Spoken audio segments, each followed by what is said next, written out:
lienzo todavía flota en el aire cuando de pronto la luz se apaga.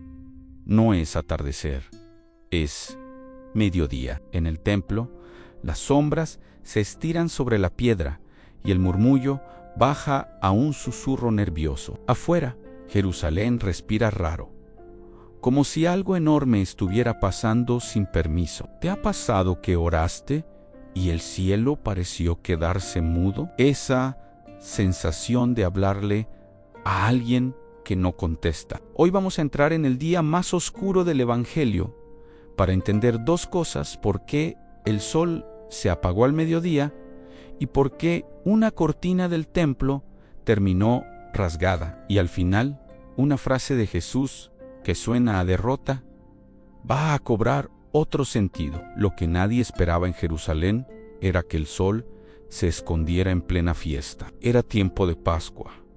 Las calles estaban llenas. Y sin embargo, la oscuridad cayó como una manta pesada. Mientras en el templo intentaban seguir con los ritos, fuera de los muros en una colina, 3 cruces recortaban el horizonte. En la del centro hay un hombre casi irreconocible, la espalda marcada, la respiración rota, la sangre pegándose al polvo. Sobre su cabeza, un letrero burlón lo acusa de ser rey. No se oye un discurso, se oyen cuervos, pasos, risas cortadas y el golpe seco de la madera cuando el cuerpo se acomoda por el peso. La multitud no es una sola cosa.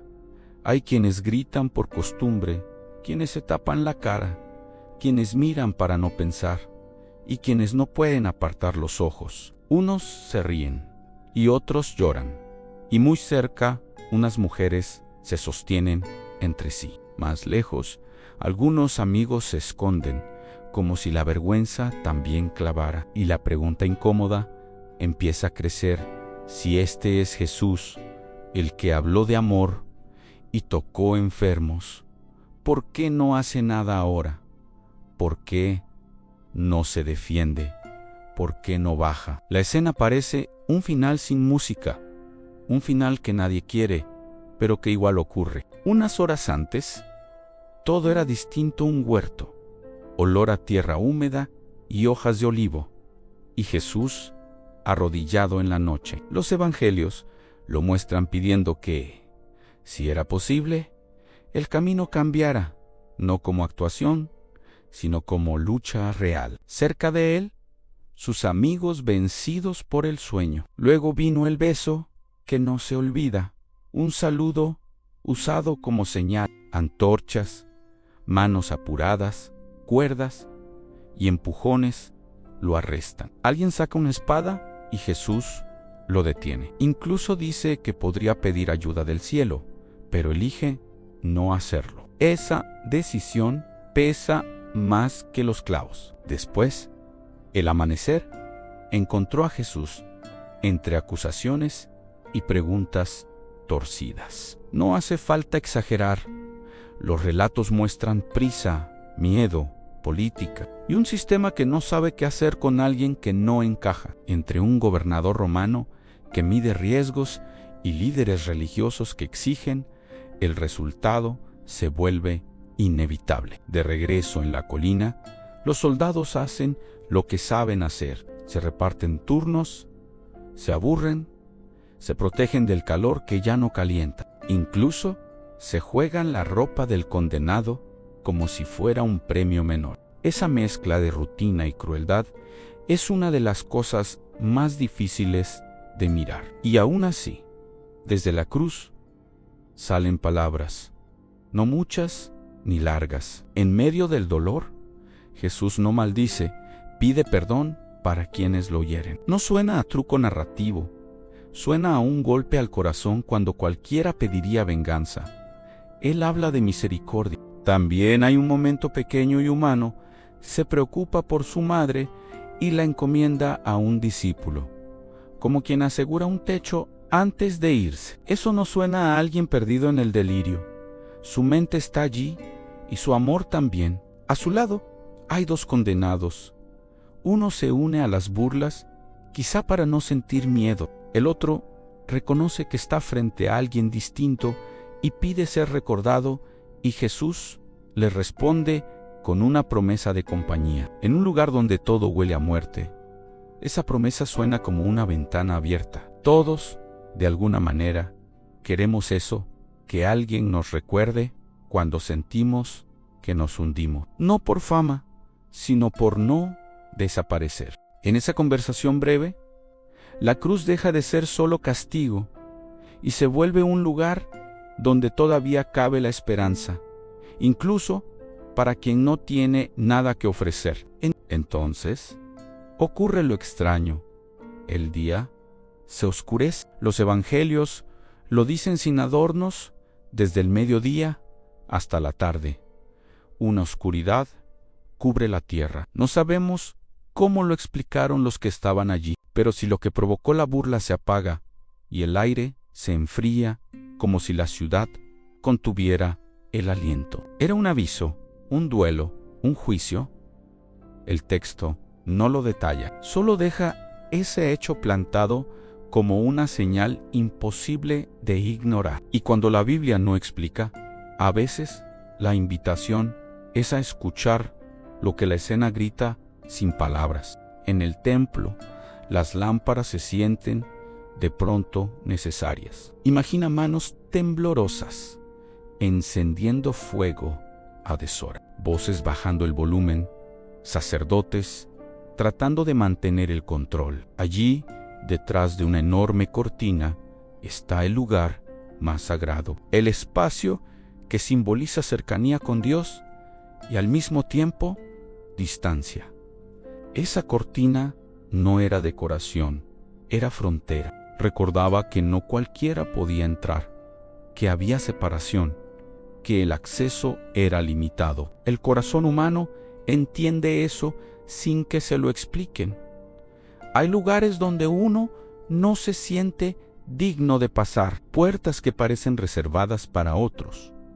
Mientras tanto, afuera, Jesús pelea por respirar. En una crucifixión, cada exhalación se vuelve trabajo. Tienes que empujarte para tomar aire, y el dolor te lo cobra. Lo que se vive allí no es un instante heroico, es una muerte lenta. En medio de esa lentitud, Jesús dice otra frase corta, expresa sed. Le acercan una esponja con una bebida agria que tenían a mano. El detalle es concreto, casi incómodo, porque nos recuerda que la fe cristiana no nace de una idea bonita, sino de un cuerpo real que se deshidrata. Y entonces llega el grito que ha desconcertado a generaciones.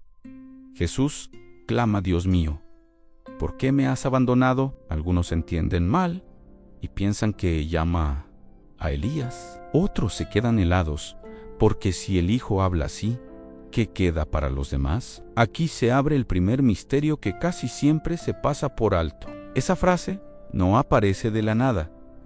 Es el inicio de un salmo conocido en Israel, una oración antigua que comienza con angustia. En la cruz, Jesús no improvisa una queja, toma prestadas palabras que su pueblo ya había usado cuando el dolor parecía cerrar todas las puertas. Ese salmo describe a un justo rodeado de burlas, observado por enemigos, con la ropa repartida entre otros. Y si también se mueve entre imágenes que al escucharlas en ese contexto hacen que a muchos se les erice la piel. Pero lo más importante no es solo cómo empieza, sino hacia dónde camina. Porque el mismo salmo, después de atravesar él, ¿por qué cambia de tono? Habla de confianza.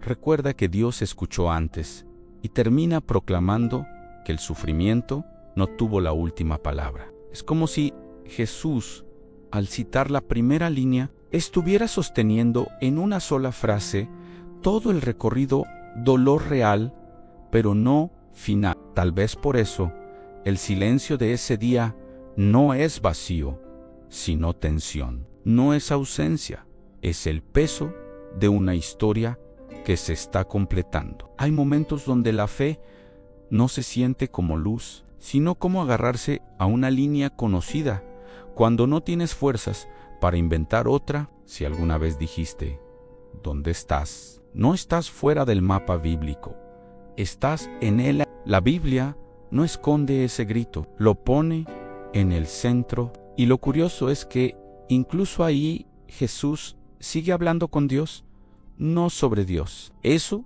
también es una forma de confianza. La oscuridad continúa y la gente espera algo, un rescate, una señal, un último trueno. Algunos se acercan con curiosidad cruel, otros se alejan con miedo.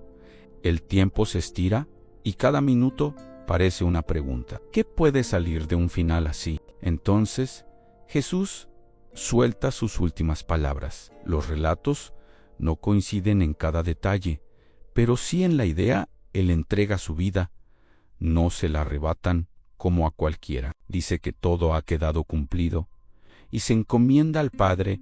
No suena a derrota, suena a cierre. Y en ese mismo momento, dentro del templo, sucede algo que parte la historia en dos. La gran cortina se rasga. Los evangelios lo cuentan como un hecho simple, pero la imagen es imposible de olvidar. Una tela que separaba se abre, y además se abre de arriba hacia abajo, como si la iniciativa viniera desde lo alto. No hace falta imaginar a nadie con cuchillo ni forzar el simbolismo. El gesto es claro.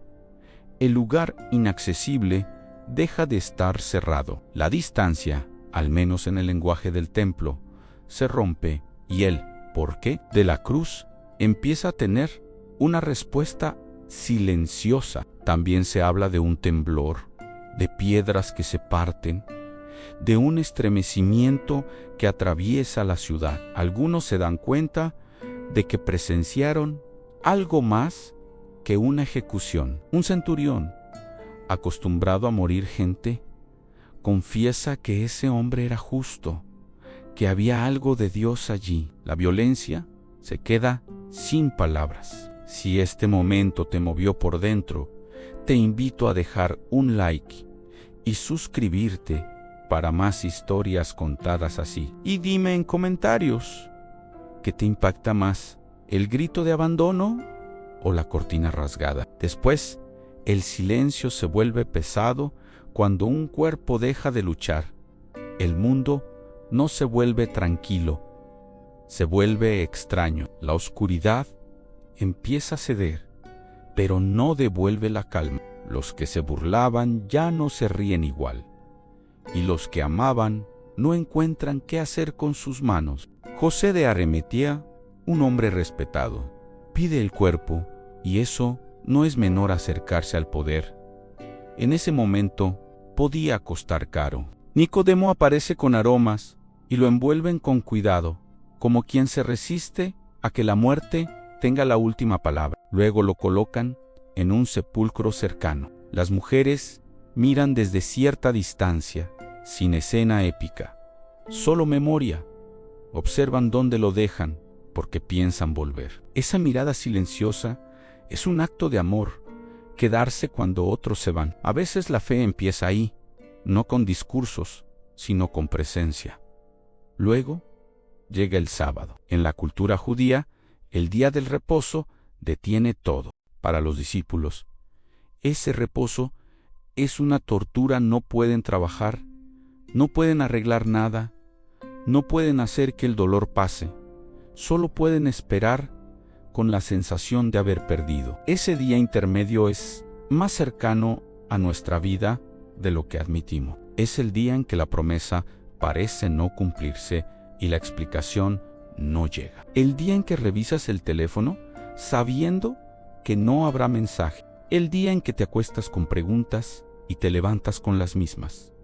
Los evangelios no llenan ese sábado con detalles. Lo dejan vacío, como una habitación sin muebles. Y quizá lo hacen a propósito para que entiendas que la historia de Dios también incluye pausas difíciles. No todo se resuelve rápido, ni todo milagro llega cuando uno lo pide. Más adelante, otros textos del Nuevo Testamento sugieren que, incluso en ese entre, Cristo siguió actuando de formas que no vemos. Hay pasajes que se interpretan como anuncio de victoria a seres encarcelados o como una manera de decir que su obra alcanza incluso lo más profundo. No todos lo entienden igual, pero la idea es la misma. El silencio no significa inactividad. Y entonces amanece el primer día de la semana, todavía con frío. Unas mujeres caminan con especias, hablando en voz baja, preocupadas por quién moverá la piedra. No van buscando un milagro, van buscando un cuerpo con una expectativa simple y triste. Al llegar, encuentran lo imposible, la piedra ya no está donde debía y el lugar está abierto, con luz entrando. En los relatos aparecen mensajeros con palabras que suenan demasiado grandes. Para ese momento, él vive, ellas sienten miedo y alegría, mezclados, como si el corazón no supiera en qué idioma latir. Corren y titubean, unos creen y otros dudan. Pedro y otro discípulo van hasta el sepulcro, ven las vendas y se quedan pensando. La evidencia no se ordena sola, la resurrección no se impone como una idea fácil, se abre paso entre preguntas. María Magdalena se queda llorando cerca, y aquí la historia se vuelve íntima. Ve a Jesús, pero no lo reconoce de inmediato. Lo confunde con un jardinero. Hasta que él dice su nombre, solo eso. Y esa voz tan sencilla rompe el luto como una ventana en una casa cerrada. Más tarde, los discípulos están encerrados, con las puertas cerradas, por miedo, y Jesús aparece en medio de ellos y les ofrece paz. Les muestra las manos, no para exhibir poder, sino para que entiendan que el amor no fingió el dolor. La herida no desaparece, se transforma en testimonio. Ahora volvamos a la pregunta del comienzo. ¿Dónde estaba Dios cuando parecía callar? En el relato, el cielo se oscurece, Jesús grita, y aún así, en el templo, una barrera se rompe. La respuesta no llega como explicación, llega como acceso, no como frase, como camino abierto. Ese detalle del Salmo cambia todo el grito. ¿Por qué? No es el último verso, es el primero de una oración que termina en confianza. Jesús se permite sentir el abandono y al mismo tiempo se aferra a una historia más grande. El silencio no lo destruye, lo atraviesa. Quizá por eso este relato sigue siendo tan moderno. Hay días en que lo único honesto es decir, no entiendo, y la fe, en vez de castigarte por eso, te da palabras para nombrarlo. Te enseña que la relación con Dios no es una máscara y que puedes llegar con lágrimas, con rabia, con cansancio. La cortina rasgada también habla de otra herida, la culpa. Mucha gente se aleja de Dios no porque no crea, sino porque se siente indigna, como si hubiera un no pases colgado en la puerta. La imagen del templo dice lo contrario. El paso se abre, no porque seas perfecto, sino porque alguien pagó el costo. Y cuando el resucitado afirma tener autoridad sobre la muerte, no está solo consolando, está cambiando el horizonte. El miedo más grande de la humanidad recibe una respuesta, no una teoría, sino un hecho proclamado por quienes dijeron haberlo visto vivo. Eso te permite respirar distinto, incluso cuando el dolor sigue. Imagina, por un segundo, al sacerdote que estuvo cerca del velo aquel mediodía. No sabemos su nombre, no sabemos qué pensó después, pero podemos imaginarlo mirando esa tela rota y sintiendo que el mundo se salió de su sitio. Algunas cosas, cuando se rompen, ya no se pueden desromper. Y tal vez tú no estás en un templo antiguo ni en una colina romana, pero sí estás en tus propios días oscuros. Si hoy sientes que Dios no responde, este relato no te grita. Anímate, te muestra un camino, te dice que incluso Jesús conoció el peso del silencio y que el silencio no fue el final. Al final de todo, lo que queda no es una técnica para sufrir menos, es una presencia que llama por tu nombre, como a María, y una puerta abierta donde antes había una barrera. Así que te pregunto, cuando piensas en esa oscuridad de mediodía, ¿qué parte sientes que habla tu vida hoy? Quédate con esto. El viernes parecía definitivo, el sábado parecía eterno, y aún así el domingo llegó. No siempre llega como quieres, ni cuando quieres, pero llega. Y si te quedas en esta historia, quizá descubras que el cielo no estaba mudo, estaba preparando una respuesta que se escucha de otra manera.